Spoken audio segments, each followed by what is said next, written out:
madam मु आपनको news room को स्वागत करुच्ची आज आपनकर विजुअल मध्ये वायरल होची आपण थाना को जाइतले एवं हिमांशु सागर मृत्युर तुरंत तदंत हो बोली दाबी करथिले कौन रहितला मैडम कोच पई जाइतले एवं कौन कौन अभियोग पत्र लिखिछते मु हमर आज स्टेट ह्यूमन राइट्स काउंसिल तरफ एक अभियोग दिया गला कटक महिला थाना रे जे जो दिन हिमांशु सागर मृत्यु हैला सेई दिन 17 तारिख राति से डेथ कले तो तापर से कटक तांकर सीडीएस स्थित बासभवन रे तांको मैनेजर जी दिनेश बेहेरा जे कि तांको मां को सहित किछि आर्गुमेंट होउतला जो समय कि दिनेश बेहेरा तांको मां को गोटे अश्लील भाषा कहले सेटा मु कहि पारुनी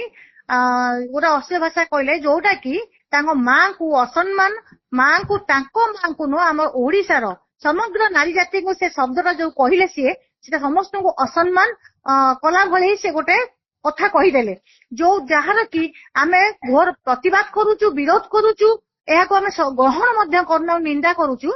एठी प्रश्न उठुची आज पर्यंत मन हिमांशु सागरकर मृत्यु रहस्यावृत होई रहिछि काहेकि रहिछि ना तांको मां कर अभियोग रहउची जे तांको पुओ को मारी दैछथि आपण अभियोग पत्र रे कोन लिखिछन मैडम को दिगो को दृष्टि रे रखी आमे अभियोग पत्र रे लिखिछु जे तांकर मैनेजर दिनेश बेहेरा जे कि तांको मां को गाली करिथिले सर्व सम्मुख रे खराब भाषा रे गाली करथिले एवं से शब्दटा को आमे समग्र नारी जाति को असम्मान बोली भाबे कि आमे तांको विरुद्ध से काहे कि गोटे महिला को असम्मान कले अश्लील भाषा कहले सेति पई आमे आईनगत कार्यानुष्ठान दबा पई करबा पई आमे हमर लिखित अभियोग केवल से गोटे कथा को मुद्दा करी बा भित्ति करी आपण माने दैछंती कि जे केवल काहे कि से दिन दिनेश बेहेरा हिमानकर मां को एभली भाबे व्यवहार करथिले महिला मानक प्रति गोटे सर्व सम्मुख रे पब्लिक प्लेस रे एभली शब्द उच्चारण करथिले जहा महिला मानक सम्मान रे आंच आनिछि केवल एई गोटे कथा आपणकर जो अभियोग रे रहिछि ना अन्य कोनोसी दिग रहिछि नहीं प्रत्यक्ष भाव आमे हमर एई अभियोग रहिछि असम्मान करथिले किंतु परोक्षरे आमे ताधरे मध्य अभियोग दाबी रखिछु जे तांको मृत्युर मध्य रहस्य जो रहस्य रहिछि ता मध्य उन्मोचन करा जाऊ पुलिस आपनको कोन कहले महिला थानार अधिकारी आपनको कोन कहले पुलिस कहिसंती आईनगत भाबे जहा करबा कथा से करबे बोली आईएसी ब्यूटी महांती मैडम कहिसंती